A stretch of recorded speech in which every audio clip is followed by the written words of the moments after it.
Nous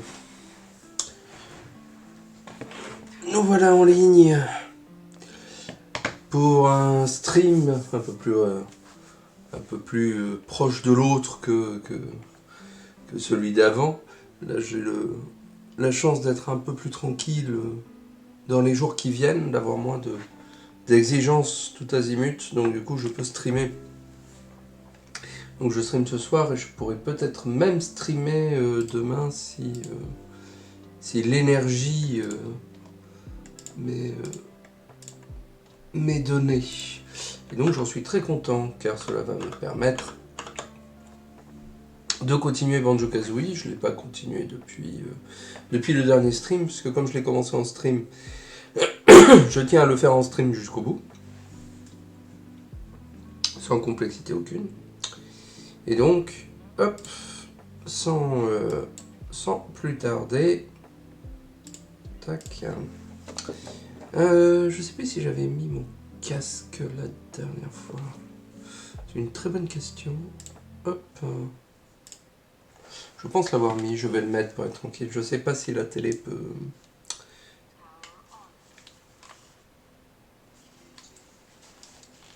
Je ne sais pas si le micro et l'écran peuvent rentrer en résonance. Je préfère éviter le problème. Et normalement, yes. Ok. Alors, par rapport à la dernière fois, j'ai augmenté un peu le son du logiciel d'enregistrement parce que je le trouvais un peu bas quand j'ai revu un peu des extraits du stream par rapport à ma voix. Donc là, j'espère que ça sera un peu plus... hop, un peu plus agréable. Donc, hop, ne perdons pas de temps et rentrons directement dans le vif du sujet avec ce Banjo Recamp. Et la dernière fois, on avait fini les 2 premiers mondes. Bonsoir. On avait fini les 2 premiers mondes, donc on doit se rendre maintenant à la caverne de Clanker. La caverne de Clanker qui était... non, pas du tout, c'est ce que j'allais dire. La caverne de Clanker, c'était vraiment un niveau que je détestais quand j'étais petit, qui m'oppressait énormément. Surtout parce que il était... bah voilà, il est intégralement sous-marin, et les niveaux sous-marins, dans les jeux vidéo, c'est pas du tout là où il faut aller, m'oppressait énormément quand j'étais petit. Déjà, il se contrôle différemment. Il y a une inertie quand on est petit qu'on comprend pas ou qu'on sait pas toujours gérer. On est plus faible parce que tout nous attaque, tout peut nous faire du mal, on peut plus sauter sur les ennemis comme dans Mario par exemple. Bon, donc c'est vraiment... c'est pas glop quoi. Est-ce que je l'avais fait ça? Ouais, je pense. C'est vraiment pas glop, et en plus, dans Banjo-Kazooie, il y a le côté... il faut gérer l'oxygène en plus quoi. Ce qui est pas tip top. Clanker est rigolo, mais le niveau est vicelard, surtout pour les alvéoles. Alors pareil, j'ai un souvenir très diffus de remplacement. Je sais qu'il y en a une qui est sous un tuyau qu'on y accède par-dessous, mais l'autre je me rappelle pas, donc on va redécouvrir ça tranquillement. De toute façon, on est là pour ça. Et d'ailleurs, je sais plus qui, la semaine dernière, enfin lors du premier stream, m'avait appris qu'il y avait un bug avec les tokens de Mumbo dans le jeu original, qui fait qu'il y en a 2 qui ont le même ID, et donc ça pose des difficultés pour le 100%. Le port PC ce port PC, le Banjo Recamp, corrige ce problème d'ID. Ouais, bah ça doit être toi alors, ça doit être vous. Donc cette version-là corrige le bug. Donc je sais pas si elle va s'imposer de facto, je sais pas s'il y a déjà un leaderboard particulier pour ce jeu-là sur speedrun.com. C'est possible.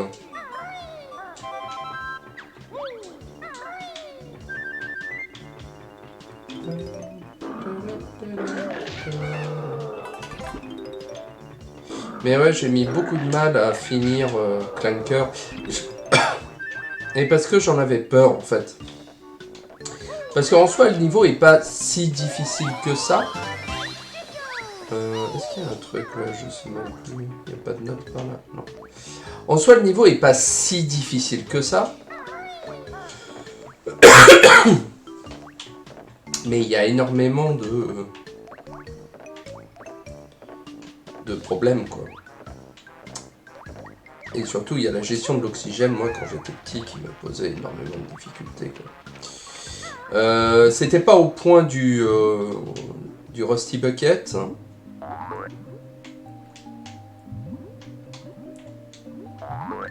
Ah ouais, mais pareil, le niveau 3 de Mario 64, la Jolly Roger Bay et son anguille, c'était un des stages, un des mondes que j'évitais absolument lorsque j'étais petit, quoi. Ça réveillait des peurs profondes. En plus, c'était un peu... je pense que c'est dû aussi... Enfin, moi, de mon côté, il y a une histoire un peu personnelle aussi, parce que j'ai appris très tard à nager. Quand je dis très tard, c'est j'ai appris à nager, j'avais 15-16 ans, quoi. Et donc, je pense que l'eau, ça représentait un danger. J'ai manqué de me noyer plusieurs fois quand j'étais petit. Qui a dû influencer, je pense, mon rapport à l'élément, quoi. Salut Clanky, comment ça va bien? Hop. Alors, on va déjà explorer un peu, hop, avant de lever Clanker.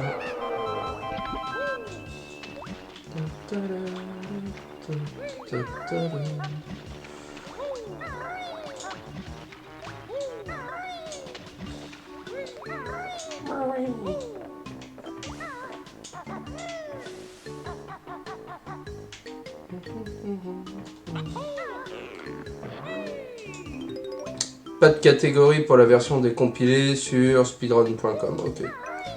Bah, peut-être bientôt. Peut-être bientôt. Parce qu'en soi, il y a déjà des différences de gameplay qui peuvent peut-être changer la façon dont on fait le 100%, le fait que les notes soient sauvegardées quand on les ramasse maintenant, ça change dramatiquement le chemin que l'on va prendre pour remplir les différents objectifs. Donc,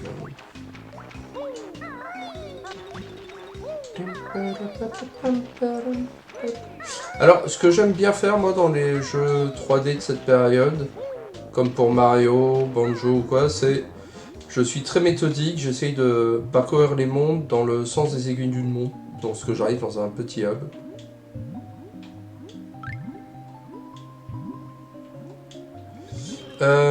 OT...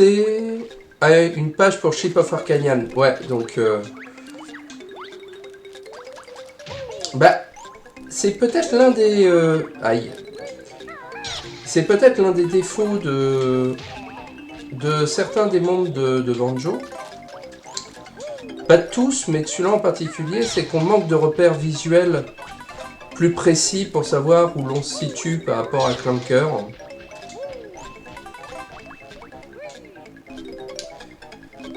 Il y a des fois on peut comprendre où on était à gauche ou à droite, mais...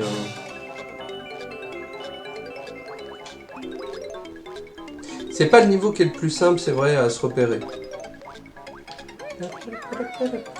Je sais pas pourquoi cette musique, elle m'a toujours fait penser à des musiques que l'on a dans le jeu d'aventure Discworld, le tout premier avec Rincevent et le dragon, je sais pas pourquoi. Ça me fait penser à la musique qu'on entend dans certaines des zones du jeu. Juste cet arrangement-là, pas le thème de Clanker en particulier. Parce que je pense que c'était un des jeux qu'on faisait, que je faisais à l'époque quand j'étais petit, donc à peu près au même moment que Banjo-Kazooie. Ah ouais, il y a les... c'est vrai qu'il y a les tubes qui sont au fond du lac, mais on va attendre pour les faire. Voilà, il y a un autre passage ici.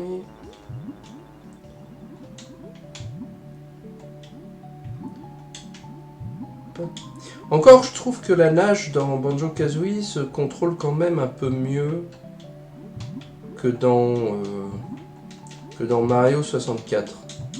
Dans Mario 64, je trouvais le maniement de Mario beaucoup plus difficile à manipuler. C'est ce qui se faisait de mieux avant Majora's Mask. Ouais, je pense. Celui que j'ai pas du tout aimé en nage, et pareil, il y avait beaucoup de... Allez Banjo, tu peux le faire. Il y avait beaucoup de choses qui m'oppressaient. C'était Rayman 2. La nage en Rayman 2 était vraiment bizarre parce qu'on contrôlait en fait la profondeur du personnage, non pas avec le stick analogique, mais avec ZDR de la manette 64. C'était pas intuitif du tout comme maniement.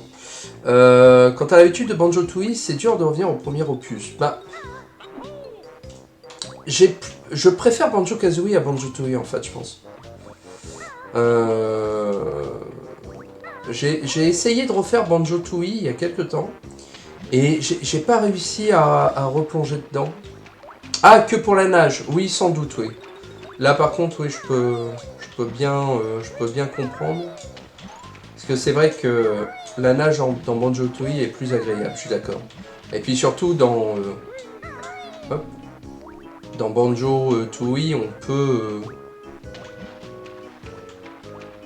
on peut avoir...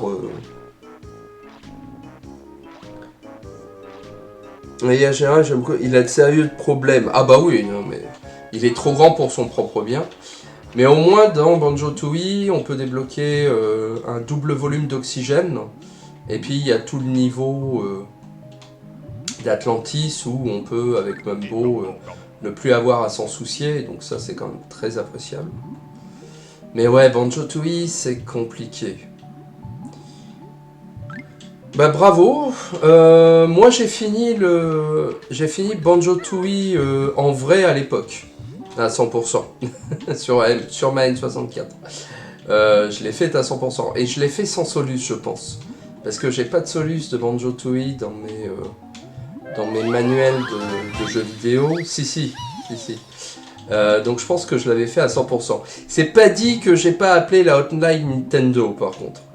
Ça, je veux... Peut-être que j'ai appelé occasionnellement la hotline pour savoir où était tel truc ou tel machin. Mais je me rappelle pas avoir utilisé de Solus pour faire Banjo-Tooie. J'avais pas une Solus papier. Banjo-Kazooie, j'avais le 64 player. Ça c'est sûr. Celui avec les calques pour Click Lockwood, là, que j'avais montré la dernière fois. Ça c'est sûr que je l'avais. Mais... Alors là, il y a plus des feuilles... Des plumes plutôt, là c'est des œufs, ok. Ouais.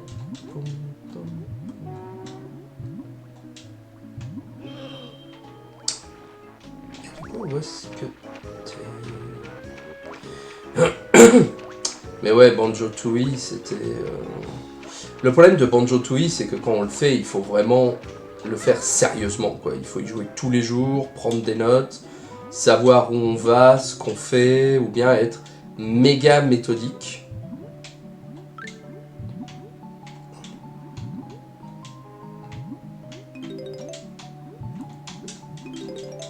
C'est... Non mais... C'est très très difficile. Bah, ça finit par se faire, hein. Toute chose égale par ailleurs, c'est pas le pire platformer 3D de sa génération. Et je joue plus volontiers, je reviendrai plus volontiers à Banjo-Tooie qu'à Donkey Kong 64. Ou pareil, je suis revenu à Donkey Kong 64 il y a quelques temps, un peu plus longtemps, il y a peut-être 6 ans, 7 ans. Et j'avais beaucoup de mal à rentrer dedans. C'était à la fin, j'en pouvais plus de ce jeu, quoi. Je fais à 100% encore une fois, et autant il y a des choses que j'aime bien, autant l'ambiance Donkey Kong marche toujours, autant le jeu est pas génial, quoi. Bah, il y a des trucs dans Donkey Kong 64 qui sont sympas, hein. Je trouve l'ambiance de Donkey 64 vraiment cool. Vraiment sympa. Peut-être pas le meilleur de sa génération, mais moi j'ai toujours aimé l'univers de... Alors, hop. Je crois que c'est là où il y a... Voilà. Là il y a une des alvéoles. Ça je sais. Je sais plus du tout où est l'autre. Mais ouais. C'est un peu... C'est un peu compliqué Donkey Kong 64. J'espère qu'il y aura un remaster de Donkey Kong 64. J'espère que le projet, enfin un décomp quoi. Je sais que le projet est en cours, parce que je l'avais vu dans une liste, il y a un GitHub où la décomp est en cours.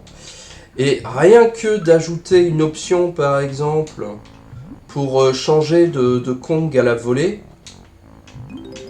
d'avoir tout le temps sur soi...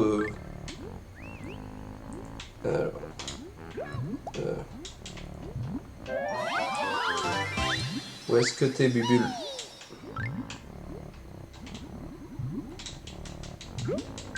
Ok, on va remonter, parce que j'ai pas trouvé Bubule. Allez, Banjo.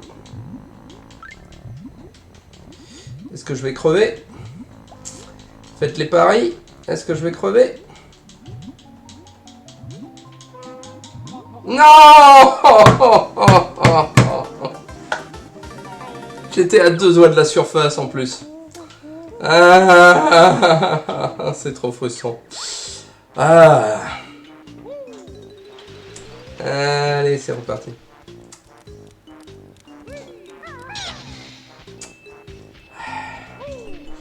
Ben non, parce que je joue au truc des comptes et j'ai activé l'option garder les notes enregistrées. Donc je n'ai pas besoin de ramasser toutes les notes. Haha. Aïe. Par contre, je peux encore me faire avoir par ces connards. Mais ouais, rien que pour ça, c'est super quoi. Par contre, ça doit pas enregistrer les Jinjo. On va revoir ça, mais je pense qu'il faut que je récupère les Jinjo.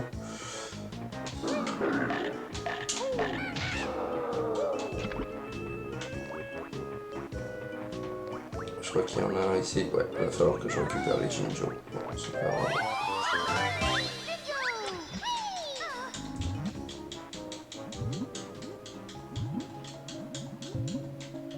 Oui, c'est ça, oui. Récupérer tous les Jinjo, encore ça va. C'est à la condition que que le niveau soit pas trop grand. Parce que dans Click Lockwood, si ça m'arrive cette astuce là, je regarderai sur une solution où ils sont d'avance quoi. Parce que je refais pas tout l'arbre. Là encore, je me rappelle assez bien, il y en a un ici, il y en a un au fond d'un des tunnels. Allez. On réessaye.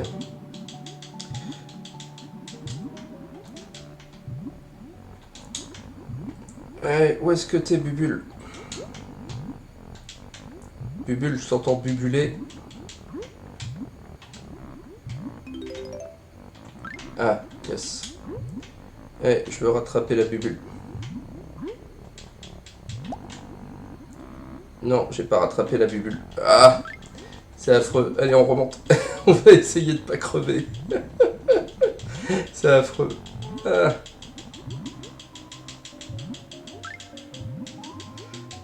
Me fais pas le sketch une deuxième fois. Merci. Putain, la tension. Je déteste ce niveau. Heureusement qu'on a à le faire qu'une fois, ça, le coup de clanker. C'est que la caméra est... Même dans le port, la caméra est pas géniale, quoi. En fait, On a beaucoup de mal à évaluer les distances dans le...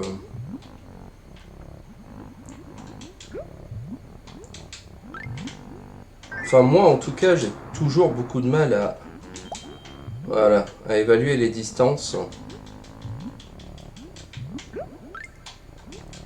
Ah ouais, non, ça, je m'amuse pas, ça, de faire le coup de clanker sans respirer une seule fois. Ouais, non. Les speedrunners y arrivent très bien, hein.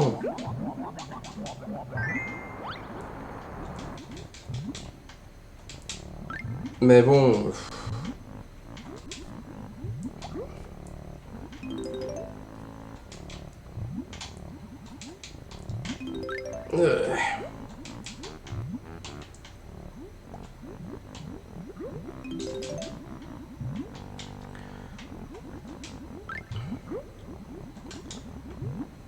Allez hop, on va déjà remonter. Il me reste un Jinjo et 2 notes en bas, mais...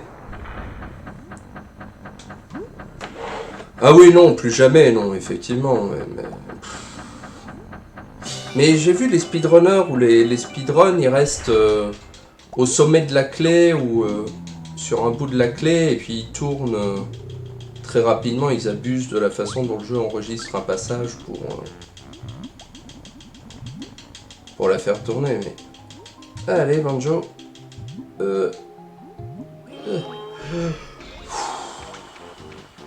Putain, mais je reprends mon souffle comme Banjo, moi, c'est affreux. Non, mais c'est ça, je suis en apnée comme le personnage quand je joue sous l'eau dans Banjo-Kazooie, quoi. Alors, il doit me manquer 2 notes et un Jinjo. Le Jinjo est là. Et je sais qu'il me manque des notes.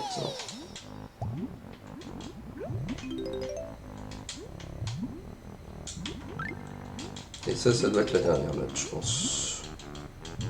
Allez hop, on remonte et on descendra plus jamais dans ce cloaque.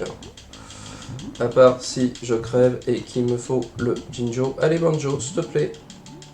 S'il te plaît. S'il te plaît.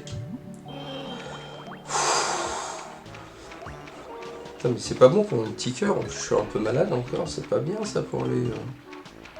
Hein? Moi, je dis, pourquoi les gens ils font la guerre alors qu'ils pourraient jouer à Clanker's Cavern dans Banjo-Kazooie pour avoir des émotions fortes, quoi. Pour qu'on aide ce que c'est que la souffrance. Hein? Moi je suis sûr que si Trump il jouait à Banjo-Kazooie, il arrêterait de vouloir faire la guerre. Hein? J'en suis persuadé. C'est... Alors est-ce que... Ah! Ah non, c'était un Jinjo qui était... C'était un... c'était pas un Jinjo, c'était un Jiggy qui était là.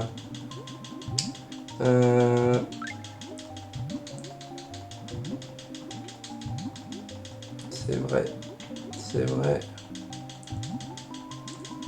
Oui, non, mais c'est ça, quoi. C'est exactement ce à quoi je pensais, quoi. Est-ce que le waterboarding, ça a été inspiré par les gars en jouant à Banjo-Kazooie, quoi. C'est...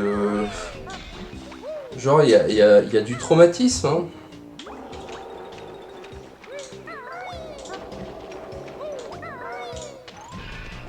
Puis en plus, faut comprendre, bon, en plus Clanker's Cavern, quand j'étais petit, j'y jouais donc déjà avec la sortie télé dégueulasse de la N64, déjà d'une part. Je crois que t'étais là, toi. Non. Non? T'étais... Il n'y avait pas un Jinjo là? Non. Il me semblait qu'il y avait un Jinjo aussi dans un de ces couloirs. Donc je jouais non seulement sur la N64 qui a une sortie vidéo absolument dégueulasse, hein. Donc déjà d'une part, est-ce que t'es là? Ah voilà, t'étais là. Mais en plus je jouais sur une télé cathodique 36 cm, donc en plus je voyais que dalle dans Clanker's Cavern, c'était affreux. Mais depuis le dernier stream, j'ai aussi eu l'occasion de découvrir un autre projet des comptes qui est sorti il n'y a pas longtemps.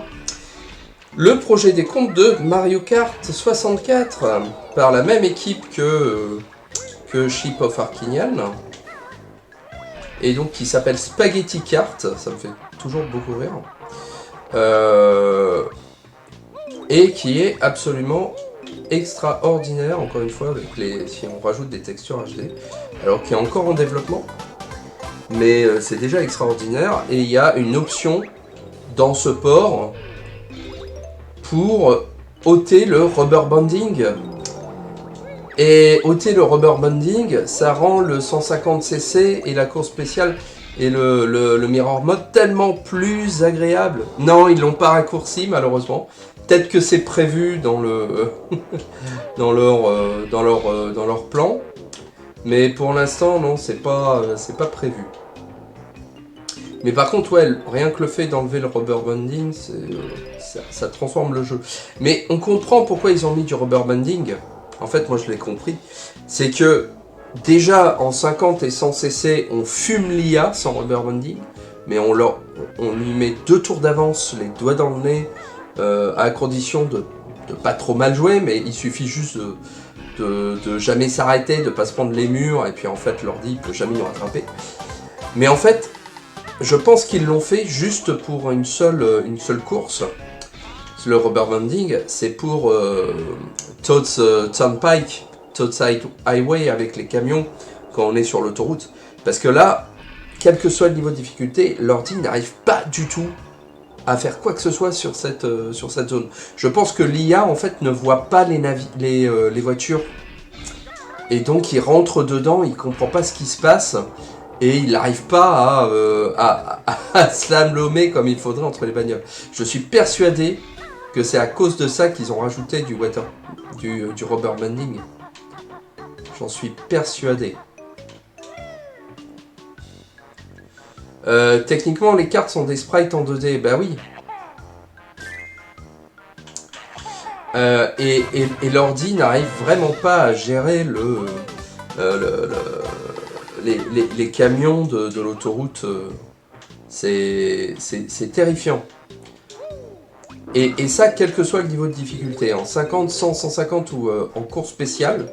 Je crois qu'en course spéciale, en plus, c'est la pire, parce que quand on est en mode miroir, on n'est pas dans le sens de la circulation, on est à contresens, donc c'est beaucoup plus dur. Là, l'ordi, elle arrive pas. Hein. Là c'est fini pour l'IA. Et je suis persuadé que comme il n'arrivait pas à gérer cette difficulté-là, ils ont en fait tout simplement rajouté du rubber banding pour compenser quoi. C'est quand j'ai fait le jeu comme ça sans rubber banding, ça m'a j'ai eu un éclaircissement tout d'un coup. J'étais là, mais oui, bon sang, mais c'est bien sûr élémentaire minus.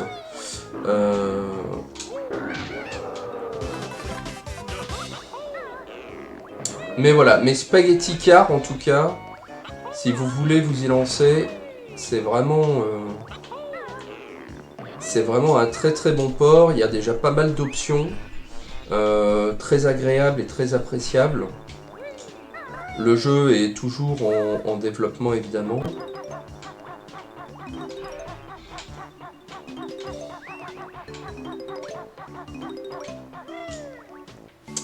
Mais si vous en avez l'opportunité, si vous aimez Mario Kart, et ben voilà la deuxième alvéole. N'hésitez pas à aller voir. Ça m'a fait redécouvrir le jeu. Comme toujours avec les décomptes, c'était vraiment très très agréable. Et en plus, c'est la même équipe que Ship of Arkinian qui est derrière, donc on sait que bah voilà, ils ont un pédigré qui fait que... Je sais pas s'il y a quelque chose... Il y avait une vie. C'est le même menu, etc. Oui, c'est très proche, c'est très propre. Et donc voilà, en termes de projet décompte N64, si vous en aviez un doute, moi je vous le recommande très fortement. J'ai fait d'autres projets décompte aussi, pas sur N64, mais que j'ai redécouvert, enfin que j'ai découvert. Donc il y a Super Mario Bros Remastered, qui est pas si vieux que ça non plus, je sais plus de quelle année il date exactement, mais il n'est pas si vieux. Qui, comme son nom l'indique, du coup, est un remaster de Super Mario Bros. Mais en ajoutant The Lost Levels, en autorisant à jouer en 16 neuvième, on peut choisir entre la physique originale du jeu ou celle modifiée de Mario Maker. Il y a pas mal de sprites et de musique issues de Mario Maker d'ailleurs qui sont rajoutés dedans. Il y a les ajouts de la Game Boy Color, de la version Super Mario Bros Deluxe, et notamment la course contre les bouts, qui est toujours très sympa à faire. Bref, si vous voulez, voilà, un petit redécouvrir Mario Bros, qui a pas si mal vieilli, finalement, je trouve, parce que je l'avais refait également en stream il y a quelques temps, et il est vraiment, enfin voilà, il se joue encore très bien. Enam Custom, si, la jauge va jusqu'à 1000. Oui, ça j'ai pas testé ça. La vitesse à fond, la vitesse genre allez-y, je l'ai pas faite encore. Mais ça fait partie de mes projets de vie. Mais ouais, donc Super Mario Bros Remaster, moi je vous recommande. Et j'ai trouvé Metroid Planets. Qui est très sympa aussi, donc qui est un remaster du premier Metroid, mais qui n'est pas un projet d'e-comp, qui est une recréation. Puisque là, on n'a pas besoin de la ROM originale pour y jouer. Et donc c'est une recréation du premier Metroid sur NES, avec un éditeur de niveaux et des niveaux que l'on peut télécharger en ligne dans la communauté, voilà, fait par la communauté, donc ça c'est quand même assez agréable.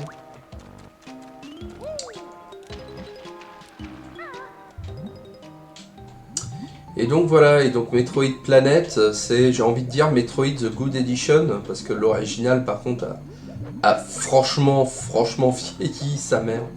C'est impressionnant.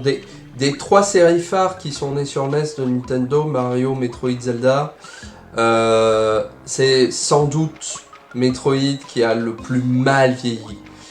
Il a beau être très innovant dans ses propositions de gameplay, c'est rude d'y revenir aujourd'hui.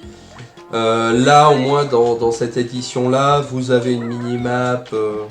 On n'a pas besoin de grinder de la vie ou des munitions à chaque fois qu'on commence une nouvelle partie, une nouvelle sauvegarde. Enfin voilà, il y a plein de quality of life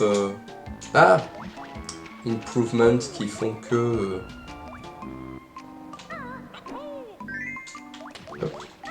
font que maintenant je vois même pas l'intérêt de revenir sur le jeu de base, quoi, tellement que celui-ci est bon.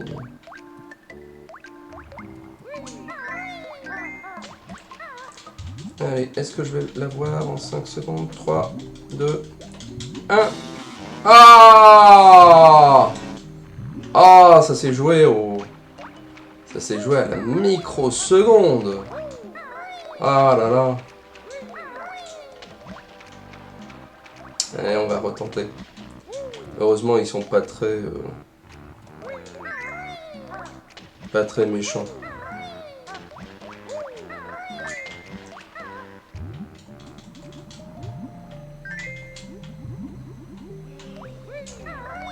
Et on va essayer d'avoir le saut périlleux du premier coup. Voilà, avec ça.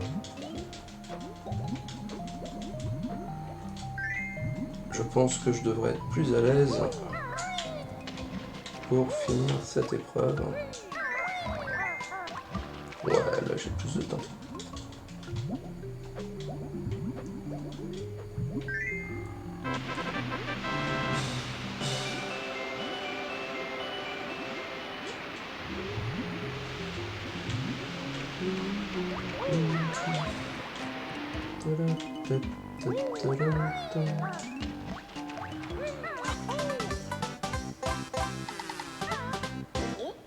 Yaha. 7 sur 12, donc il y en a un, c'est les Jinjo. Donc il m'en reste plus que 2, plus les notes.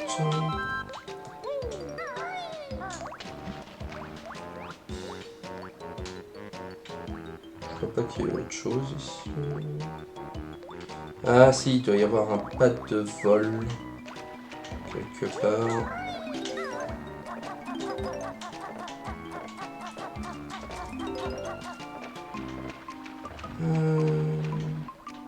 Où est-ce que ça mène ça?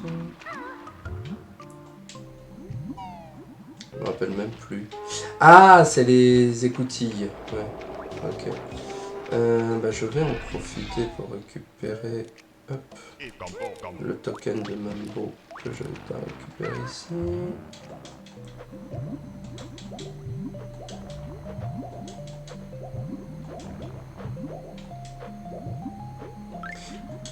Mais en tout cas, que ce que c'est original comme stage.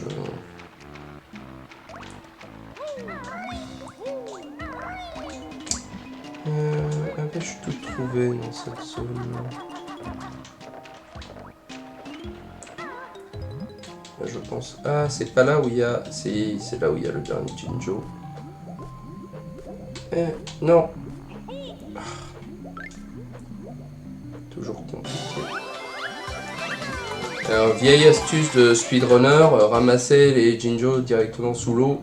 Comme ça, on squeeze la petite séquence d'animation de Banjo.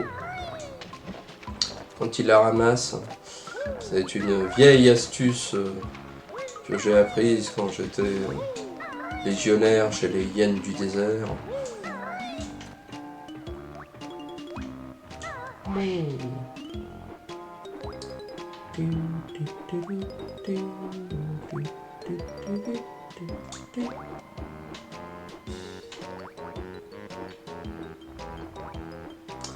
Quel niveau original n'empêche. Ah, parfait.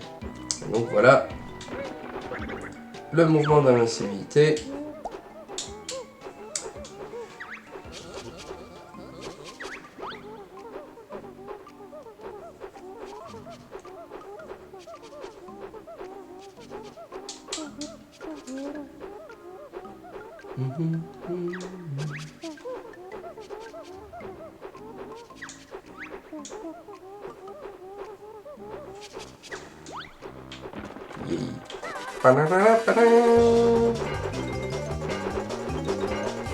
Alors, je sais qu'on peut le faire sans l'invincibilité, ce passage, parce que j'ai déjà vu les tasses le font sans, et je crois qu'il y a des speedrunners qui arrivent à le faire sans en damage boostant tout azimut, mais bon, évidemment, je ne vais pas m'y risquer. Ok, bon.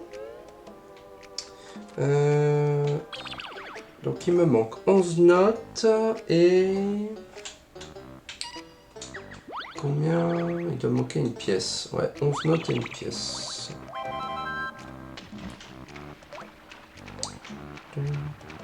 Faut pas vivre comme les speedrunners. Non mais... Moi j'admire quand même la façon dont ils ont de se donner à corps perdu. Et par contre, béni soient les speedrunners et surtout les vidéastes qui nous font ensuite des documentaires sur les speedrunners. Et sur toutes les méthodes, moi je bois ça comme du petit lait, quoi. Les vidéos de Summoning Sal, de Bismuth, comment s'appelle-t-il? Il y a One Eye, je sais plus, il s'est spécialisé juste dans les speedruns de jeux d'aventure, type point and click, qui sont d'une complexité folle également. Alors, je crois qu'il y a un truc qu'on rentre par là aussi. Ou bien alors ça nous ramène hop, à l'endroit qu'on connaît. Non, c'est là où il y a le switch de Grunty, c'est ça. Et c'est sans doute parmi mes vidéos favorites.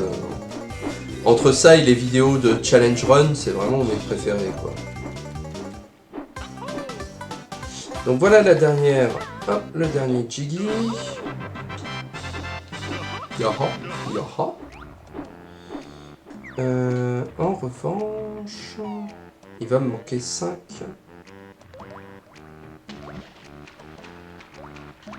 5 pièces. Enfin 5 pièces,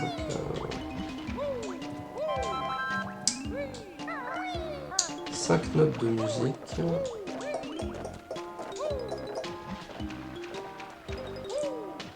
Donc il va y avoir une zone que j'ai pas explorée.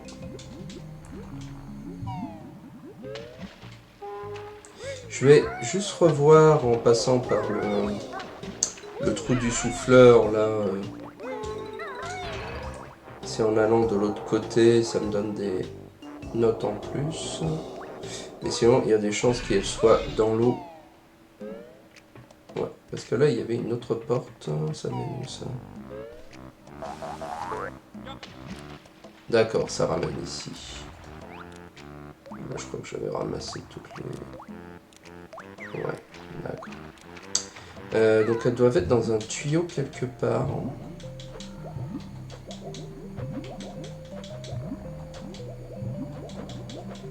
La question maintenant, c'est de savoir où. C'est quand même fou, hein. Ce qui me surprendra quand même le plus en revenant dans les jeux de la N64, c'est de me rendre compte à quel point les environnements sont petits par rapport à mes souvenirs d'enfant. Parce que c'est vrai que c'était le début de la 3D, donc voilà, il fallait déjà acquérir le maniement du personnage, comprendre comment tout ça fonctionnait, etc. Mais dans mes souvenirs, les niveaux étaient tellement plus grands. Et donc quand j'y reviens, je suis là en mode « Ah, mais c'est que ça en fait !» Ça me l'a fait beaucoup pour Mario 64. Mario 64, j'étais affolé lorsque je l'ai refait de voir que c'était tout petit. Hey, ça serait pas dans ce gros tuyau là où je l'avais déjà fait?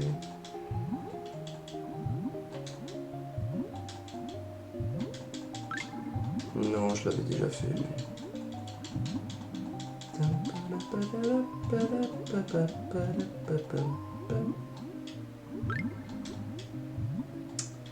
Alors...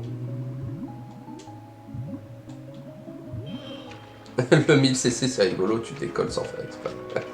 Ah mais là, c'est les ultra shortcuts, là, ça va être quelque chose.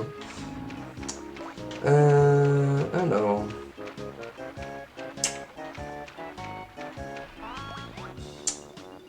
Où sont ces 5 notes qui vont me manquer?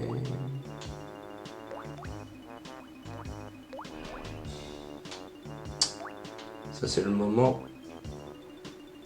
toujours affreux.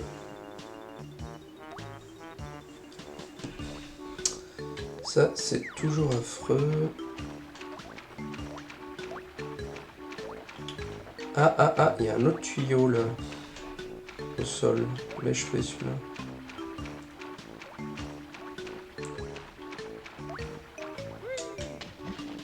Sinon, je vais ressortir mon 64 player et je vais regarder la solution. Non, là c'est des plumes jaunes. Que je vais ramasser néanmoins, comme je suis un peu à la ramasse. Il me manque 5 notes de musique. Non, j'ai trouvé les 2 alvéoles. C'est bon.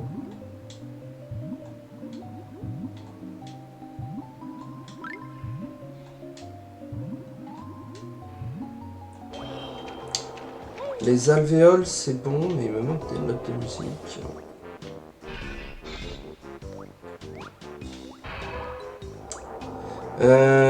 Ouais. Je suis rentré... Ah, peut-être pas par le... Il y a des écoutilles par lesquelles je suis pas rentré, je pense. Donc c'est peut-être ça. Des écoutilles, des branchies, je présume. Là, j'ai pas dû rentrer par cela.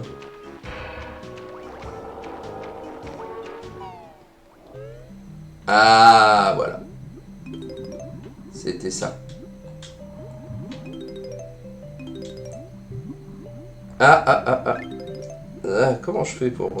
Ah, j'aurais pu y accéder en plus via...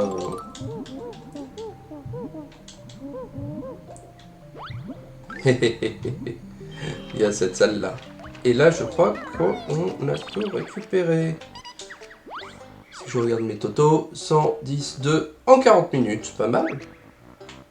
On voit au fur et à mesure du temps hein, que le temps que je mets va augmentant. Hein, 20, 30, 40. À chaque fois, je mets 10 minutes de plus par stage. Je suis d'une Une très belle régularité.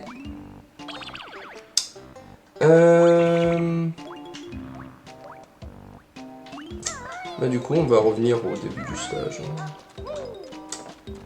On va activer 14h30, non, je crois pas. C'est pas 14h30. Je crois que la dernière fois que je l'avais refait, j'avais peut-être mis 1 heure et demie, mais pas davantage. J'ai pas souvenir d'avoir un truc aussi long. Je crois que j'avais mis moins de temps à faire le Click Clock Wood que le Rusty Bucket. Je crois que c'est le Rusty Bucket qui m'avait redemandé le plus de temps quand j'ai refait le jeu. Il y a quelques années de ça. Quel niveau ce truc, quel niveau de merde. Qui est génial hein, par bien des endroits, mais alors ça reste un niveau de merde quoi. Mais je me comprends.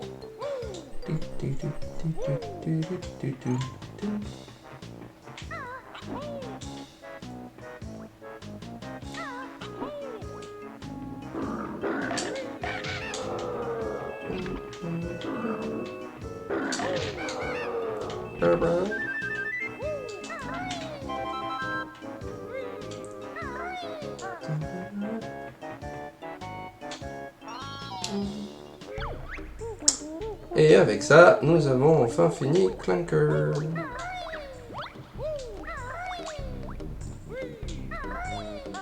On va aller activer l'interrupteur de la sorcière. Et puis on va pouvoir aller à Bugglewoop Swamp. Ouh, je me rappelle pas trop d'ailleurs. Où est le puzzle à compléter et le niveau lui-même? On va voir. Ya. On va essayer de finir Bugglewoop Swamp. Il est pas si tard, ça fait combien de temps? Oui, ça fait moins d'une heure. Je stream depuis un peu moins d'une heure. On va essayer de finir Bugglewoop Swamp. En entier, peut-être pas, parce qu'il y a le troisième round contre Mr. Vile, qui est chaud patate sans les chaussures de course. Je l'ai déjà fait. Incontestablement, je me rappelle l'avoir fait, mais si j'y arrive pas dans un délai raisonnable, je le ferai, je n'insisterai pas. Grunty wears a reinforced girdle under a repulsive dress of hers.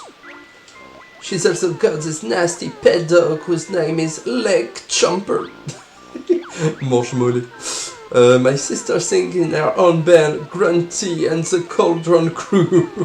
They're awful. Je suis sûr qu'ils ont leurs fans. Ils ont un bandcamp, Grunty and the Cauldron Crew. Je suis sûr qu'ils sont... Oui, non, mais on s'arrangera, hein. Quand on sera au moment du quiz, je m'arrangerai pour pas tomber sur les trucs de Gruntilda, ou bien je serai chanceux. Je suis quelqu'un de chanceux dans la vie, tu sais.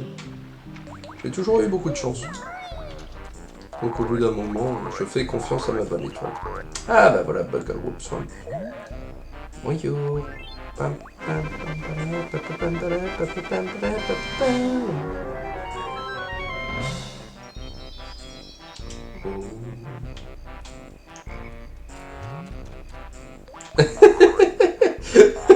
Pour toucher les culs aussi, hein, ça marche bien. Hein.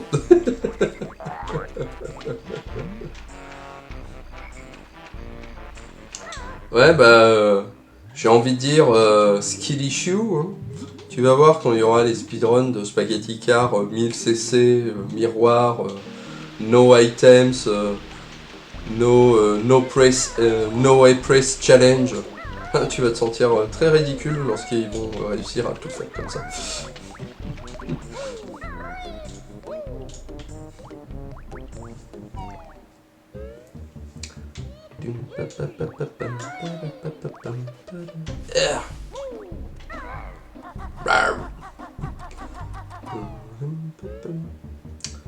Alors, toujours aimé cette image là de Grunty.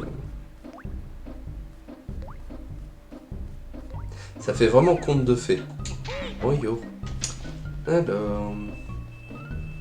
Un peu mégalo la Grunty. Bah en même temps, j'ai envie de dire, si t'habites dans une montagne avec ta gueule, profites-en pour faire une grande statue de toi dedans, quoi. Je veux dire, ça me paraît... Ça me paraît très logique.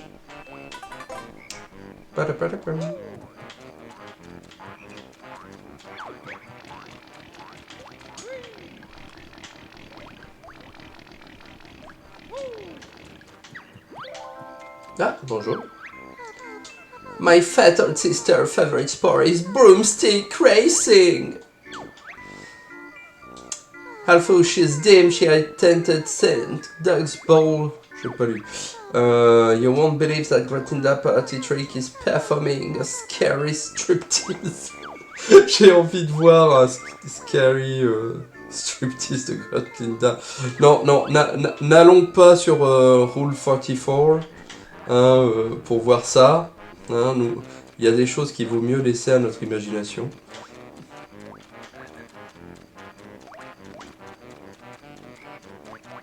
Il n'y a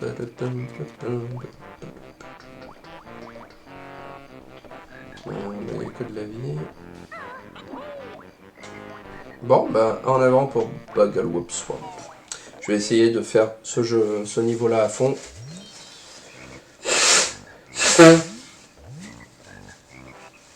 Et puis ça sera la fin de la partie, je pense. Sachant que ce niveau de marée est génial. Et tellement mieux réussi que celui de Yooka-Laylee. Ah, dis le marécage labyrinthe de Yooka-Laylee, ça m'a rendu dingue. Ça m'a rendu dingue. J'ai laissé tomber plusieurs fois ma manette en disant je vais aller faire autre chose, ça m'agace. C'était le pire stage de Yooka-Laylee. Je sais pas s'ils l'ont refait avec le remaster, je l'ai pas acheté.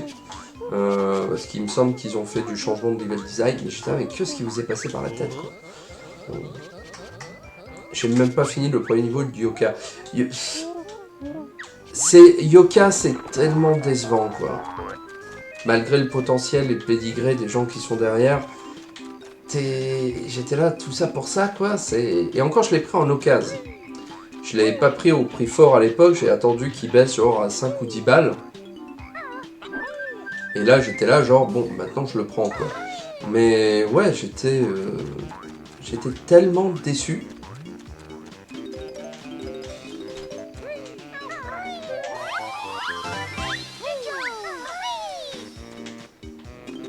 Tous les niveaux ne sont pas mauvais, et il y en a même qui sont pas si mal, toutes choses égales par ailleurs. Mais l'ensemble est juste bof, quoi. L'ambiance est cool. J'aime bien les méchants, le design, à part le design des petits grunts qu'on voit partout, que je trouve vraiment dégueulasse, le reste est assez sympa. Mais alors... Bonsoir! Merci de passer, merci d'être là. Mais ouais, le design de Yooka-Laylee, j'étais... tous les niveaux avaient quelque chose d'un peu chiant, en fait. Il y a que le premier est de loin le meilleur, je pense. Ah, mince. Ouais. Le premier était sans doute le premier monde est sans doute le meilleur. Le monde de classe est bof. Le château, il y a un château isométrique par contre dedans qui est, même s'il tire un peu en longueur, il tire un peu à la ligne, et pas mal du tout. Au moins conceptuellement, je trouve que ça fonctionne pas si mal. Ensuite, il y avait quoi? Le marécage, c'était ni fait ni à faire. J'étais là à ce niveau, mais hors de question que je revienne. C'était nul. Qu'est-ce qu'il y a d'autre comme niveau? Le casino aurait pu être génial, mais il nous oblige à participer à What 1000 mini-jeux pour récupérer tous les objets de caisse, tous les pages Et c'est pas la plus heureuse des décisions de design. Je sais même plus trop ce qu'il y a comme stage en plus. Pour vous dire à quel point ils sont pas... il y en a aucun de vraiment marquant. Le seul qui est vraiment sympa, c'est le tout dernier stage en fait, la galaxie. Avec en fait une galaxie portuaire, si je puis dire. Donc c'est-à-dire qu'il y a un port stellaire avec une galère et tout. Ça c'était sympa à faire. Ça c'était très sympa à faire.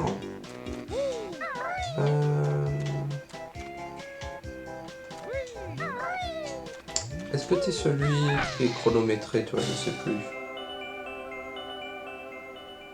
Je crois. Hein. Ouais.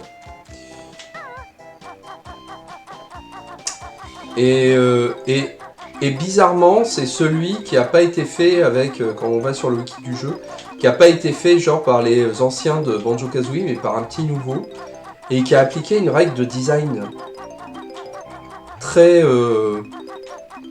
très évidente quand on fait un environnement en 3D, mais qu'ils n'ont pas du tout appliqué dans Yooka-Laylee bizarrement. C'est que quand on fait un gros hub central avec qui s'ouvre en marguerite tout autour d'un point central, bah il faut que ton point central, il faut qu'il soit repérable de partout sur la map. Parce que sinon, tu sais pas où t'es. T'es à Paris, il faut que la tour Eiffel soit visible de partout, comme ça tu sais te situer par rapport à elle. Et le stage qu'a fait le petit nouveau, c'est le seul à avoir appliqué cette règle de design, ce qui fait que ce niveau-là est le plus agréable de tous.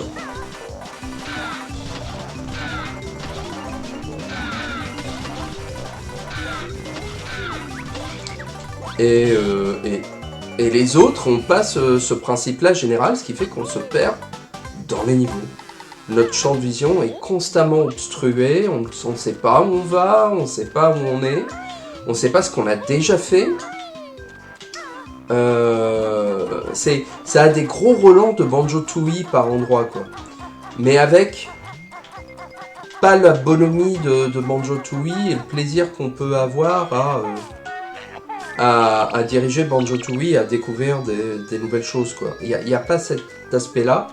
Et ce, même si les personnages eux-mêmes, Yukia et Lily, sont croquignoles. Ils sont vraiment sympas. Ils sont bien écrits, la dynamique entre eux est franchement mignonne. Le méchant du jeu, la grosse abeille capitaliste, ça marche très bien aussi. Donc, niveau design, ça marche, quoi. Mais niveau gameplay, c'est tellement insuffisant. C'est tellement triste. J'ai pas tâté le remaster. Je sais pas du tout si le remaster, du coup, corrige ces trucs-là, ou bien si on se retrouve encore une fois avec des difficultés en pagaille. Donc on verra bien, mais je le ferai. Je pense de toute façon. Mais... Coucou ma grosse.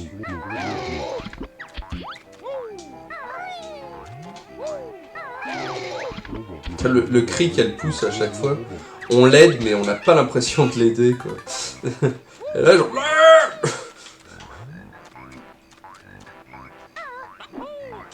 Mais ouais, Yooka-Laylee est pas...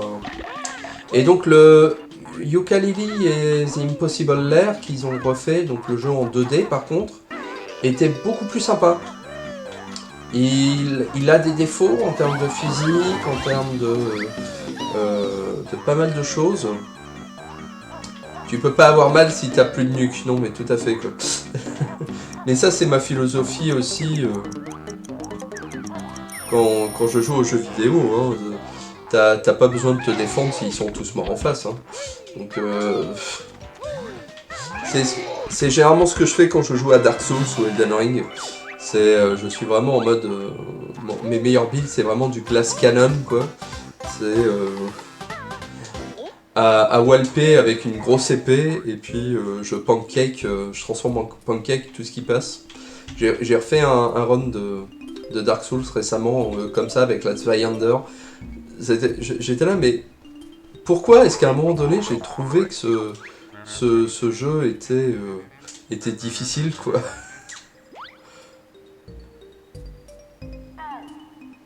Alors, violet, rouge, bleu. Clair. Shellboy. Ouais, laisse-moi finir de récupérer mes notes, sinon je vais oublier. Shellboy. Et puis surtout, hop, je sais que... Bon, on va te faire d'abord, parce que sinon je vais pas pouvoir grimper sur ton pupitre. Et je sais qu'il y a une alvéole sur son pupitre. Alors. Il y a pas mal de jeux de Simon dans Banjo, Kazooie et dans Tooie aussi.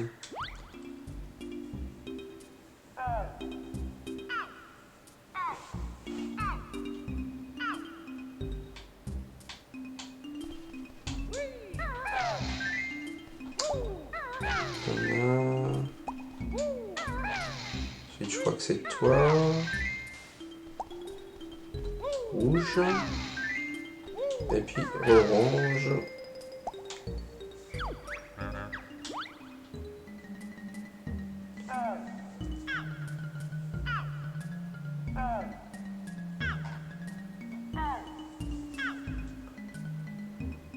Ah, je suis un peu perdu là, mince. J'aurais dû prendre des notes. Je crois que c'est ça.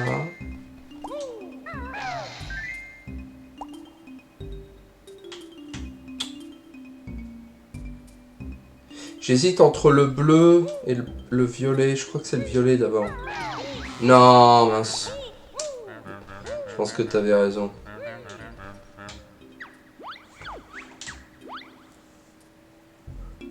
Parce que ça fait d'abord un petit triangle en bas. On revient au centre. Ouais, voilà. Bleu clair, violet, bleu clair. Ok.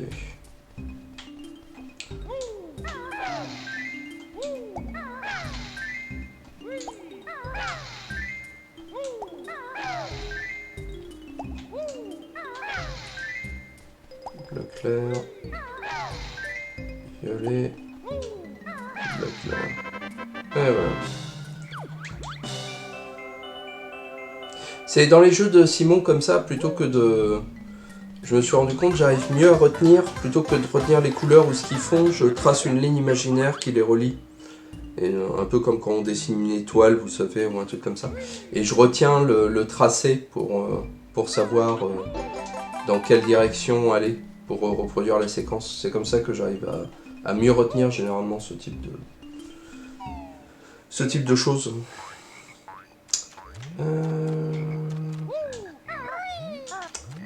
Alors en face c'est Monsieur Vile. Mais de toute façon il faudrait que j'y revienne une fois que je serai en crocodile. Ça permet de regrouper les éléments, ouais. Ah oui, non, je dis pas que c'est moi qui l'ai inventé, mais c'est vrai qu'au début je retenais plutôt le nom des items, et puis au bout d'un moment je me suis rendu compte que mon esprit fonctionnait mieux comme ça. Comme quoi, hein, on en découvre des choses hein, en vieillissant. Tu dis... C'est le chapeau de la statue de Grunty, ça je crois. Ouais, c'est ça.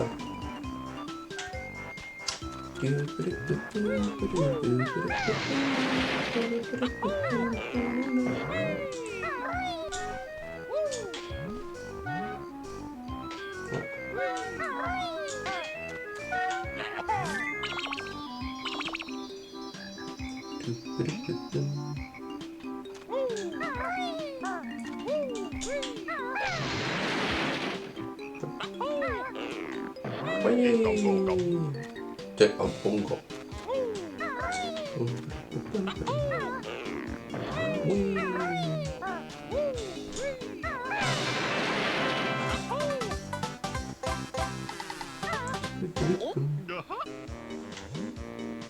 Donc là, de toute façon, il faudra y revenir une fois transformé en Crococo. Et l'un de ceux, par contre, que j'aimerais bien voir décompilé, je viens d'y penser, c'est Mario Sunshine. Je pense qu'il a un gros potentiel de décomp. Alors il s'émule très bien, il y a de super hacks maintenant de Sunshine qui valent vraiment le coup, mais je suis curieux de voir ce que pourrait donner une décompilation. Aïe. J'avais oublié le petit rire des libellules, c'est vrai qu'elles sont là. Mais ouais, je pense que la GameCube va venir de toute façon tout le temps après. En termes de décompte, ça me surprendrait pas. La PlayStation commence gentiment. J'ai vu 2-3 projets de décompe. Alors il y a Wipeout, j'ai vu. Il y a qui que j'ai vu? Il y a Banjo, Crash Bandicoot, le premier, qui est en phase de décompe aussi. Mais le travail vient tout juste de commencer. La décompte Metroid Prime, qui me semble qui est en... pareil, qui est en développement, il me semble. Hein. Mais ouais, le combo clavier-souris sur Metroid Prime, ça serait tellement cool.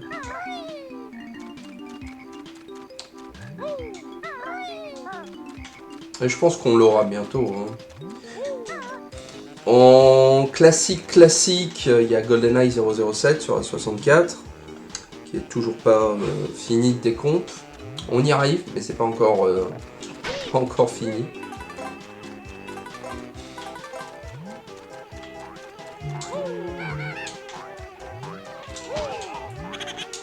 Ça me fait rire. Ouais. C'est tellement génial ce principe de décompilation et de port PC.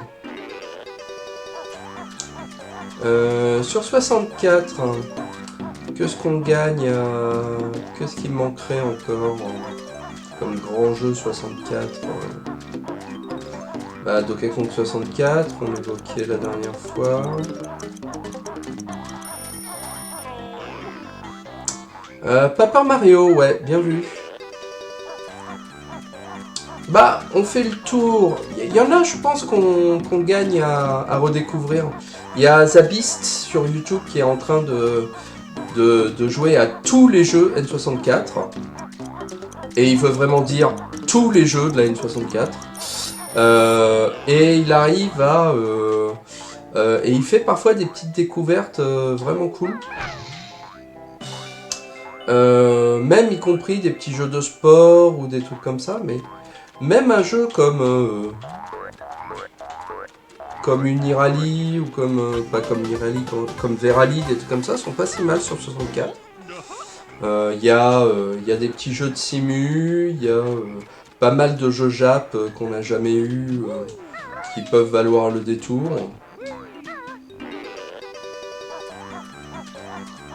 Ah oui, Pokémon Stadium avec les commentaires de Konda, ouais, carrément. Carrément. Mais c'est Bulle bizarre! Oh là là! Qu'est-ce que ça me faisait rire.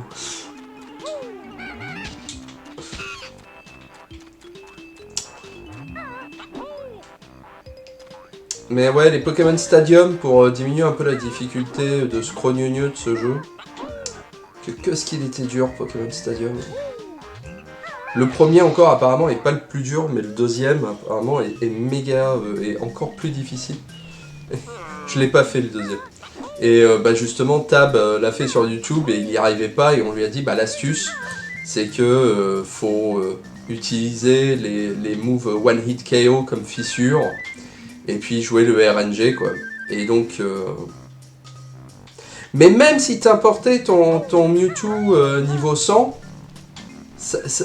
t'y arrivais pas, je te jure que j'y arrivais pas parce qu'à la fin j'avais toute mon équipe niveau 100 hein, et je me faisais mais laminer la gueule par le CPU.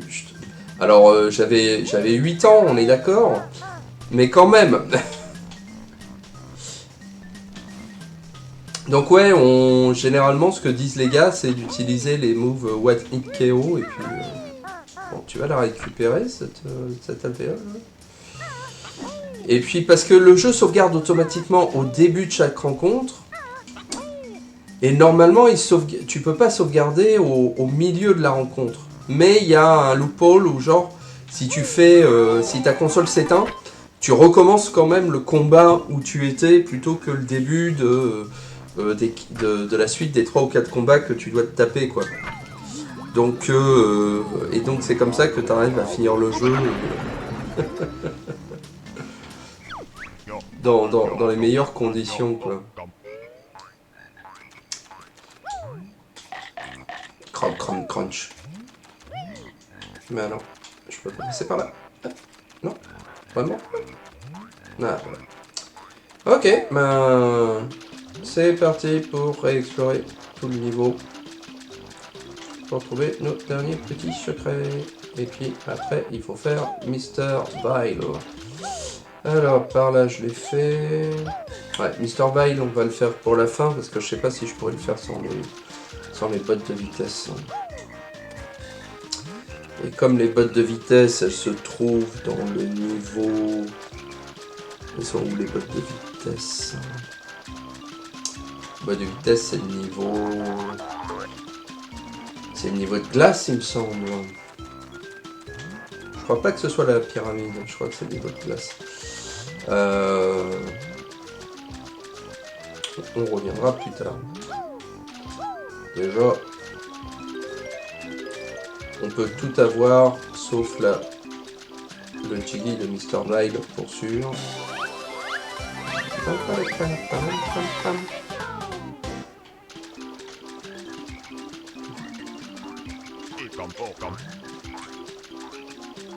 Et bon.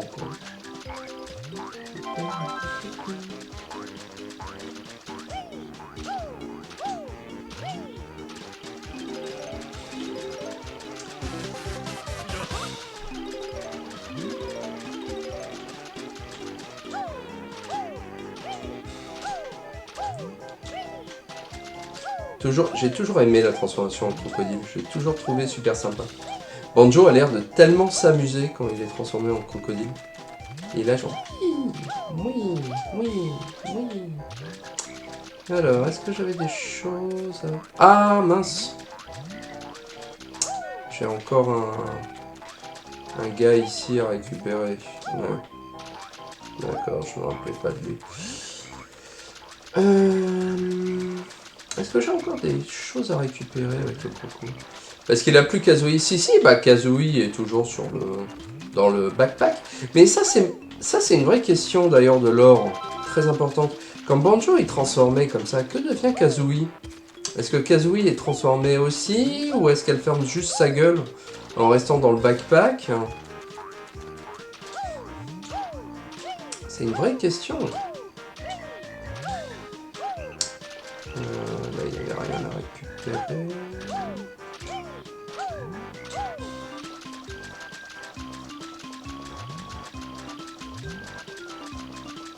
C'est transformé en pile électrique. Ben oui. C'est une vraie question, hein. Que devient Kazooie pendant que Banjo est transformé? Tu vois, Rareware n'a pas répondu à la question. Ouais, bah écoutez... On avait que ça à récupérer en croco, je m'en rappelle plus. Je croyais qu'on avait beaucoup plus de choses à faire. On va aller voir Mr. Vile.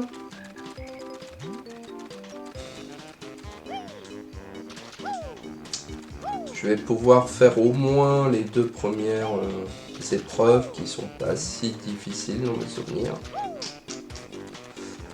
Où est-ce que j'en suis là des totos? Donc les 2 pièces, je sais où elles sont. Donc il y a Mr. Vile et puis les crocodiles dorés.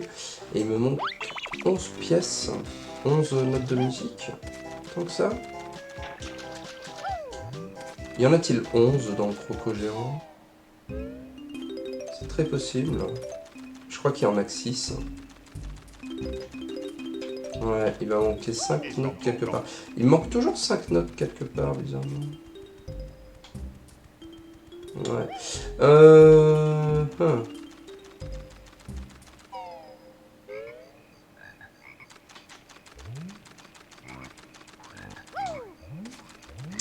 va retourner voir Mumbo pour finir le crocodile et puis je vais refaire un tour du stage pour voir où seraient les notes que j'ai oubliées. C'est marrant ça, où est-ce que j'ai oublié ces notes de musique? Je croyais être resté, avoir été très méthodique.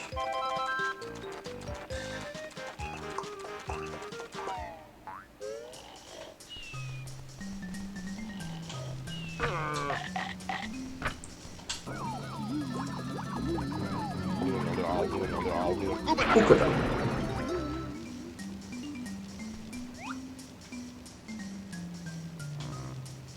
Je crois pas qu'il y en a ici.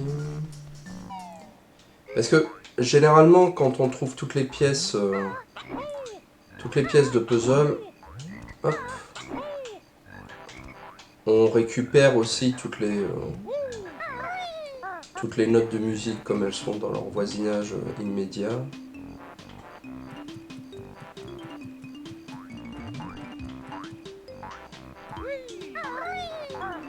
Ah mince. Aïe.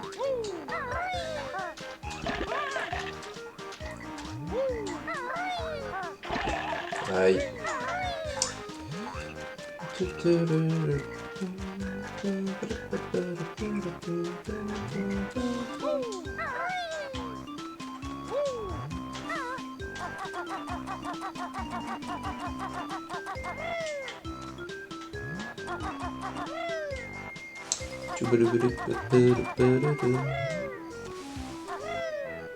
Toujours aimé ce stage. Je l'ai toujours trouvé très sympa, le Buggle Whoop Swamp.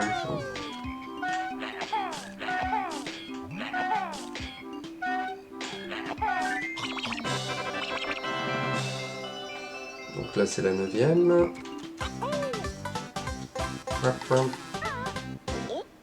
Yaha. Oui. Hop, on va profiter pour se refaire. Hop, un coup de château à Béole.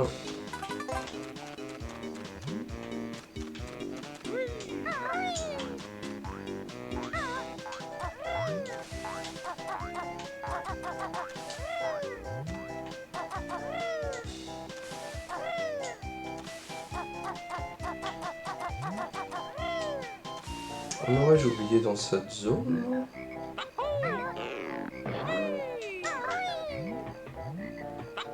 Je crois pas pourtant.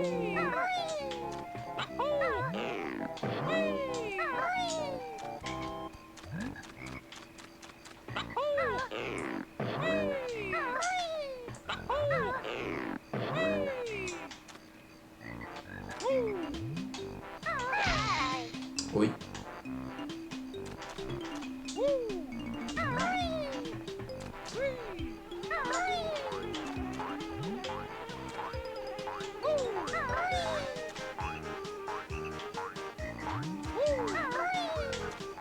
Bon, il y a des œufs. Aïe.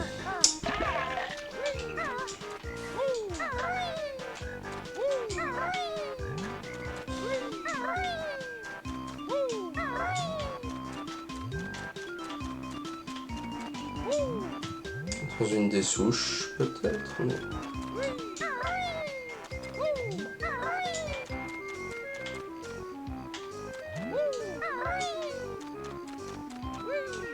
J'ai dû passer devant en plus. Ça, je l'avais fait par là.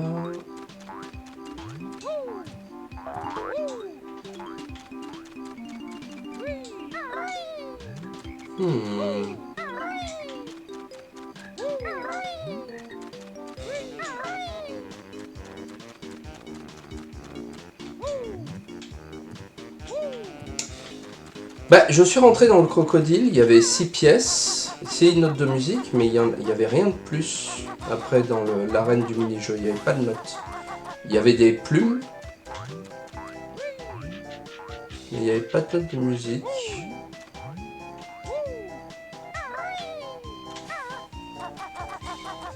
Il m'en manque 5. Elles doivent être peut-être sur un des roseaux que je n'aurais pas escaladé.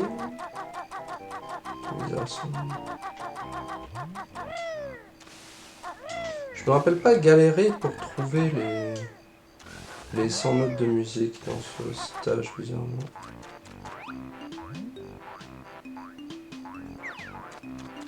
Là, il y avait une vie au-dessus de l'œuf que j'ai pas récupéré.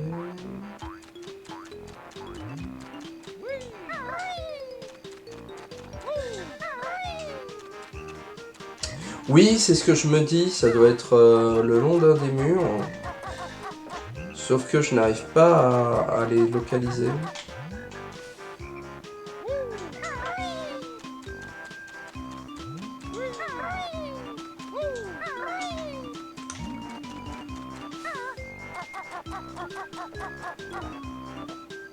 Mais je les avais récupérés derrière l'œuf.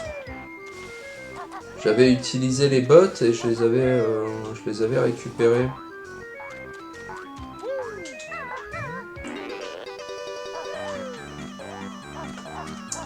Là, je refais le coup, je refais le tour quand même au cas où, mais ouais. J'étais déjà passé ici. Je me rappelais de ça.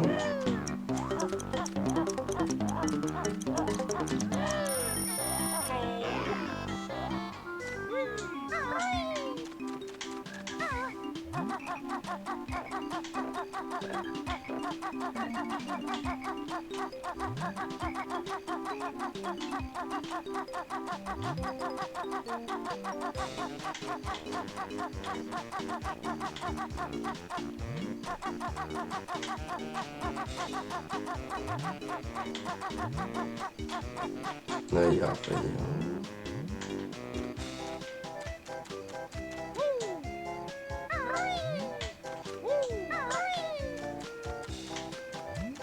C'est curieux ça.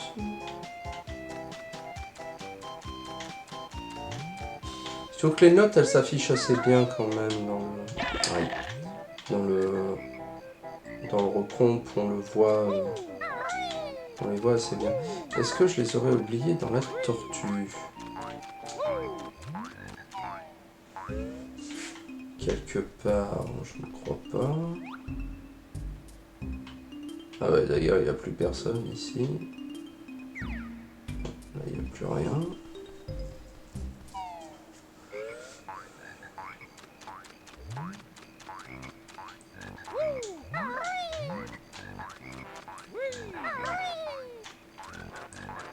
Là, il y a des œufs.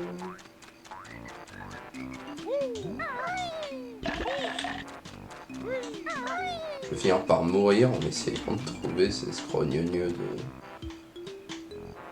pièces marrantes.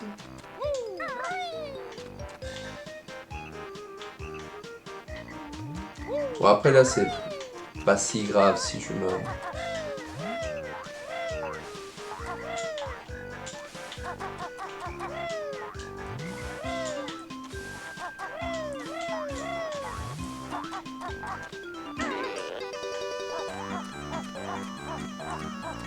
On va refaire un tour par là.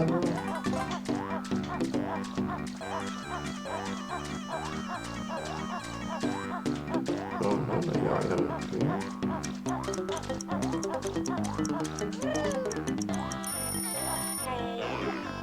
Bah, je vais me rechanger en crocodile et puis on va faire le mini-jeu de vibe.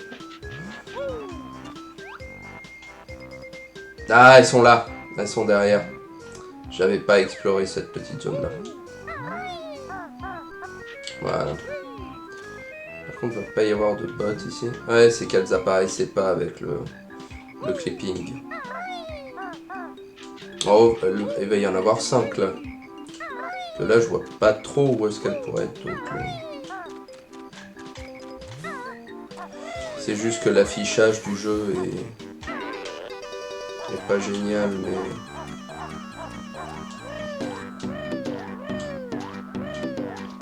Remarque, Kazooie aussi, elle s'excite bien là avec les bots, elle est contente. 1, 2, 3, 4 et 5. Voilà. Eh bien. J'aurais pu les récupérer avec quand j'étais en croco. Mais la distance d'affichage, elle est contente d'avoir le contrôle pour une fois. Oui, sans doute, oui. C'est vrai que c'est pas sympa enfin d'être cantonné à un sac à dos comme ça alors que ses jambes fonctionnent quoi. C'est pas comme si Kazooie était grabataire. D'ailleurs on se demande bien ce que Banjo lui fait pour la forcer à rester dans un sac. Et du coup ça explique aussi son humeur. Parce que si on vous forçait comme ça à rester dans un sac à dos toute la journée, bah ouais, vous auriez bien le droit d'être acide, acerbe et puis ironique quand les gens vous parlent de leurs problèmes de merde, genre le capitaine du deuxième monde, bah j'ai perdu mon or et tout, genre Kazooie qui a des crampes de rester dans le sac à dos depuis 2 heures, ouais, que si on est à foutre, Crota. Tu crois pas que tout le monde a ses problèmes là? Il y en a qui sont peut-être plus importants que les tiens, ok? Donc ouais. Quand on prend les choses comme ça, on comprend mieux hein, l'humeur de Kazooie. Quoi. Ah, il y avait un token que je voulais récupérer.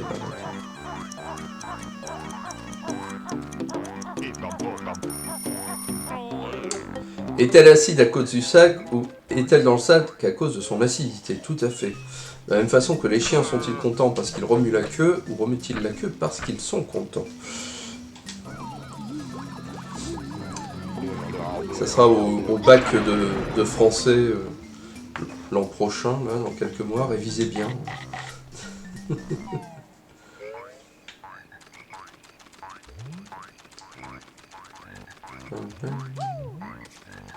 Non, mais c'est vrai, c'est à se demander. Alors, il me semble que alors, il y a le Banjo-Kazooie sur Game Boy Advance, Crafty's Revenge, que j'ai pas refait depuis longtemps, que j'avais pas fini d'ailleurs à l'époque, parce qu'il est quand même assez laborieux. Il me semble qu'on fait... l'histoire, c'est le moment où Banjo rencontre Kazooie, justement. Et donc, parce que Grunty revient dans le temps pour s'arranger et qu'ils se rencontrent pas, si je me rappelle bien de l'intrigue. Donc, ouais.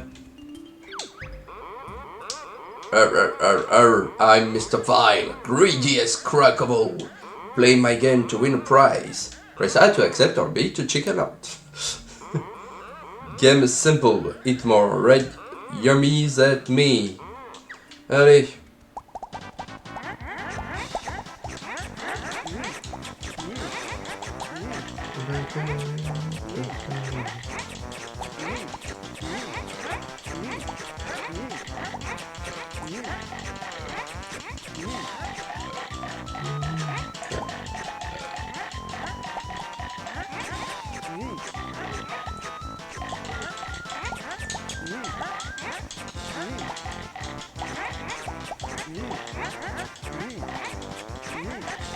Hop, là je regarde pas trop le chat parce que Mr. Vile...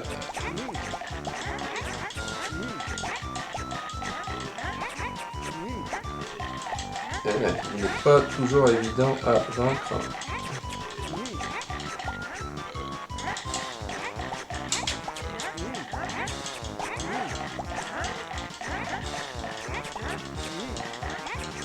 Et je crois qu'en cas d'égalité, c'est... Ah, puis là, de toute façon, c'est lui qui gagne.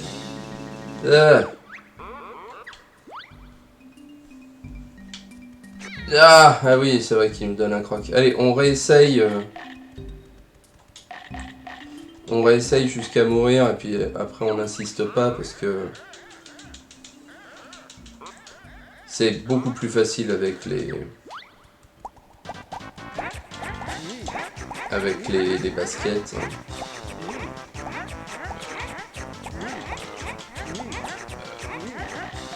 De toute façon, j'arrêterai de jouer après...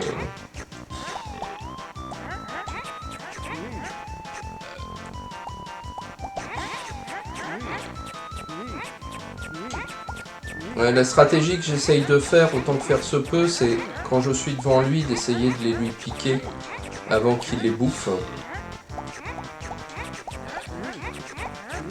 Ça marche pas toujours, mais...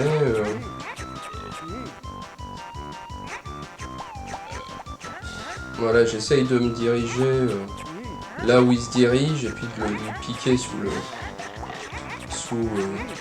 la bouche.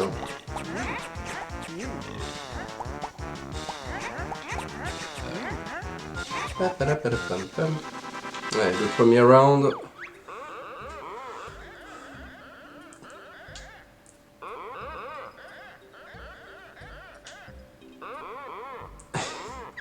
Allez, on mange les rouges et on évite les jaunes.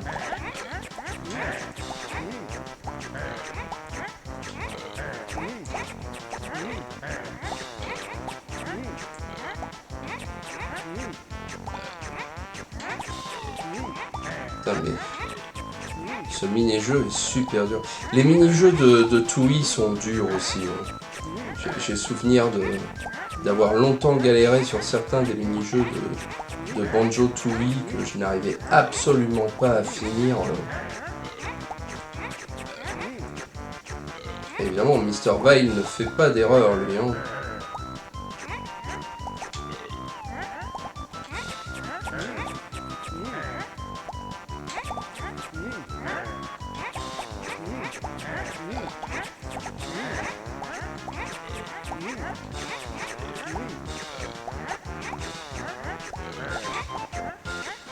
On a réussi le deuxième round. Je ne l'espérais pas. Ils sont durs et ils explosent la manette. Non mais la course contre Marie Canary, la deuxième, dans Coucouland, comment dire, quand j'ai appris plus tard qu'on pouvait changer... Enfin voilà, qu'elle allait aussi vite que nous, on appuyait sur la manette et donc on pouvait mieux gérer la distance.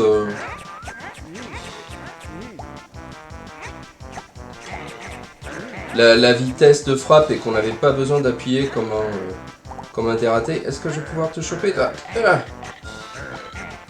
Non. Rouge. Non.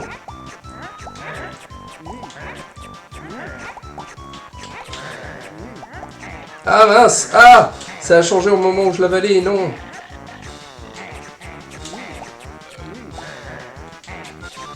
Ah! Ex-aequo! On n'était pas loin! Ah, le jeu t'a arnaqué. Et ça s'est joué à la frame, hein! Ah! Ah! Bah allez, on laisse béton.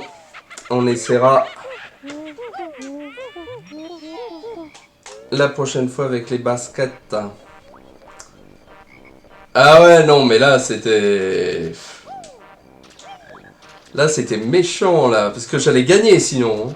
J'étais bien parti. Hein. J'avais une bonne dynamique. Mais là, je le referai avec les baskets de course. Parce que... c'est pas la peine d'essayer. Est-ce que je peux faire quelque chose avec toi? Je sais plus, je crois pas. Hein. Crunch, crunch, crunch. Je crois qu'il me faut les bottes là pour ouvrir Bottle Whoop. D'ailleurs, c'est le 5e monde, ça, il me semble.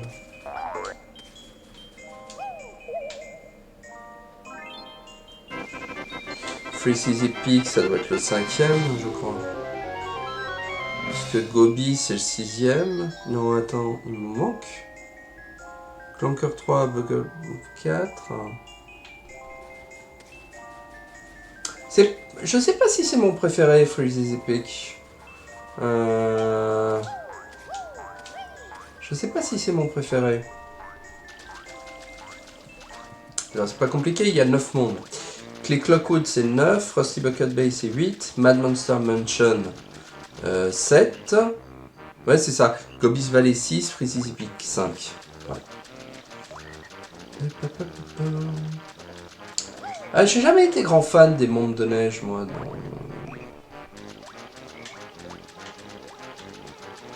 Dans les jeux vidéo. C'est pas mon environnement préféré. Bah, ça clive. Moi, j'aime bien les mondes. J'aime bien les mondes de désert davantage. J'aime bien. Le monde aérien, j'aime bien tout ce qui se passe avec des nuages, des trucs comme ça. Mais bon, quoi qu'il en soit, avec ça, hop, on va quitter.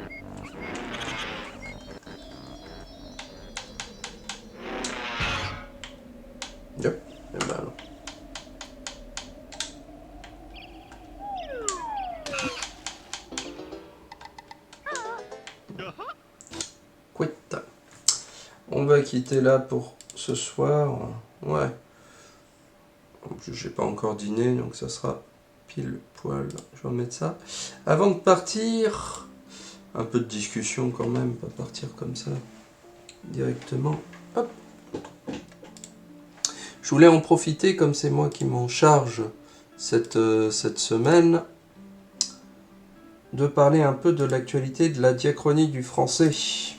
Puisque cette semaine est la suivante, je me charge de la newsletter de la SIDF, de la Société internationale de diachronie du français, avec ma collègue Corinne Denoyel, donc où on fait des articles sur le site diachronie.org, des publications, offres de postes, appels à contribution, etc., que l'on voit passer sur les listes de diffusion, mais évidemment orientées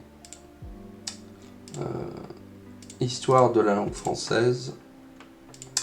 Et donc, je voulais en profiter pour en parler, puisque ça fait connaître les travaux des collègues aussi. Donc c'est toujours assez sympa. Donc, depuis le dernier stream du 20 février, donc un appel pour les représentations genrées en période de crise et de mutations historiques, où le lien avec la diachronie est peut-être un peu plus ténu, mais il y a un axe représentation genrée dans les textes des renaissances et révolutions européennes dans la littérature et les arts visuels. Donc là, éventuellement, des choses à dire au niveau de l'évolution de la langue. Et ce sera à Tunis en décembre prochain, avec une date limite d'envoi des propositions au 17 mai. Donc encore un peu de temps avant la fin de l'appel. Parution, revue La linguistique dans les créoles à travers l'étude des textes anciens. Donc ça c'est très intéressant, hein. L'expression du degré en créole haïtien du 18e jour, le système verbal du créole guyanais au 19e. Donc on commence à avoir assez de documentation maintenant pour faire de la diachronie des langues créoles, ce qui n'était pas le cas jusqu'à tout récemment encore. Et donc là ça permet de voir de quelle façon ces langues ont évolué, hein. Il y a quelques temps, hein. D'ailleurs, j'avais vu passer ça parce que ça m'a fait rire, parce que je lis toujours les sommaires, les articles un peu en diagonale, ne serait-ce qu'au niveau du titre, pour voir un peu de quoi ça parle. Et là, j'ai relu 2 fois parce que j'ai lu ça, les formes verbales du présent dans le catéchisme en langue créole précédé d'un essai grammaire de l'abbé Gou, 1842. Et je lisais ça en diagonale et j'étais là, mais j'ai pas fait cet article, enfin c'est pas moi qui l'ai écrit, que c'est que ça. Et il m'a fallu 2 ou 3 lectures pour comprendre que l'abbé Gou, c'était un vrai abbé du 19e qui a écrit un catéchisme en langue créole précédé d'un essai de grammaire. Comme quoi la grammaire ça court dans la famille depuis longtemps. Je sais pas si on est lié voilà, au niveau familial avec cet abbé. Enfin, s'il a été abbé, je pense pas qu'il soit beaucoup reproduit derrière, mais peut-être sa famille, je ne sais pas. Mais je me rappelle avoir relu ça 2 fois en mode... c'est bizarre ça. Qu'est-ce que l'on a d'autre ? Distribution publique du trésor de la langue française informatisé. Alors ça c'est un gros projet que je suis depuis très longtemps et auquel on essaye de collaborer au CRISCO de différentes façons. Le TLF est passé en version 1.0, le trésor de la langue française. Et puis il a été embalisé, encodé en XML TEI, très bien fait, et vous pouvez donc télécharger l'intégralité du TLF sur votre plateforme pour avoir accès à toutes les informations. Et donc c'est vraiment très, très bien, ça fait plus d'1 an qu'ils étaient sur le projet, avec de la documentation sur HAL, hein, si vous voulez en savoir un peu plus sur la façon dont ça a été fait. Ça a été très très très très bien fait. 1840, oui, j'étais un peu jeune pour m'en occuper, c'est vrai, hein, j'avais moins 146 ans, donc effectivement j'avais d'autres choses à gérer dans ma vie à ce moment-là, comme pas exister, ça m'occupait quasiment tout le temps.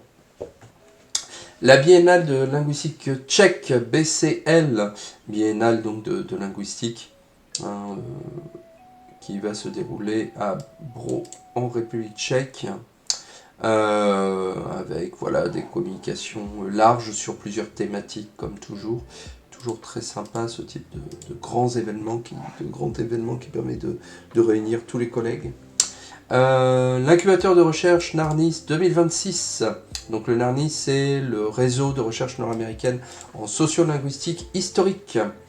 Événement en ligne sur de la socio-historique. Donc ça, c'est toujours très agréable. Et le fait que ce soit en ligne, ça évite d'avoir à aller aux États-Unis, où comme vous le savez, il y a eu également des problèmes avec l'ICI, avec la police de l'immigration, même quand les gens avaient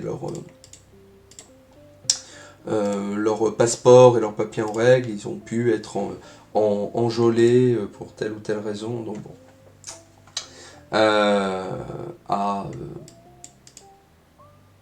À considérer si l'on se rend sur le continent nord-américain. Nouvelle école thématique Deep Learning et statistiques du texte. Alors le Deep Learning et les statistiques textuelles, hein, comme toujours, c'est un grand moment en sciences du langage comme ailleurs. Hein, tout le monde essaye d'en faire, tout le monde essaye de comprendre comment en faire et à quoi ça sert. Donc c'est toujours très agréable ce type d'événement. Ah oui, ça c'est moi qui l'ai posté, avant c'était mes collègues. Aequicunque leguis, un lexique étymologique latin du Xe siècle, qui est édité par Brepols, alors 40 balles, 200 balles, non celui-là il coûte 200 balles, mais c'est un lexique inédit, de glossaire de latin médiéval, par deux grands spécialistes de la discipline. Donc le prix est peut-être prohibitif, mais le travail qu'il y a derrière est quand même très fort. C'est une première édition d'un manuscrit qui n'avait jamais fait l'objet d'une édition moderne. Donc j'espère que les bibliothèques vont l'acquérir, que je puisse y jeter un coup d'œil, parce que j'avoue que 200 balles, ça fait quand même cher pour un sujet qui est assez connexe à mes sujets de recherche contemporains. Mais je suis très content qu'il y ait des collègues encore très précis, très fins, qui travaillent et qui publient ce type de texte. Un appel à contribution pour un colloque ajustement et hésitation, pas pour un colloque, pour un numéro thématique, ajustement et hésitation, de la revue Tranel, très bonne revue de l'Université de Poitiers. Sur différentes considérations sur l'ajustement, l'hésitation, comment on la définit, comment on la repère dans les textes, comment ça se traduit, par quel outil linguistique. Donc au niveau historique, il y a sans doute également des choses à dire. Une conférence en ligne, enfin Alignalco est retranscrit en ligne, d'Andriel Machulkov de l'université de Mainz. Quelques remarques sur la typologie de la grammaticalisation. La grammaticalisation, c'est un des gros sujets de recherche de la linguistique historique depuis 20 ans maintenant, au moins bien 15 ans. C'est la création, grosso modo, de nouvelles formes grammaticales, de nouveaux temps, de nouvelles prépositions, de nouveaux marques de genre ou de nombre. C'est des processus qui commencent à être bien compris, mais sur lesquels il reste encore beaucoup de choses à comprendre.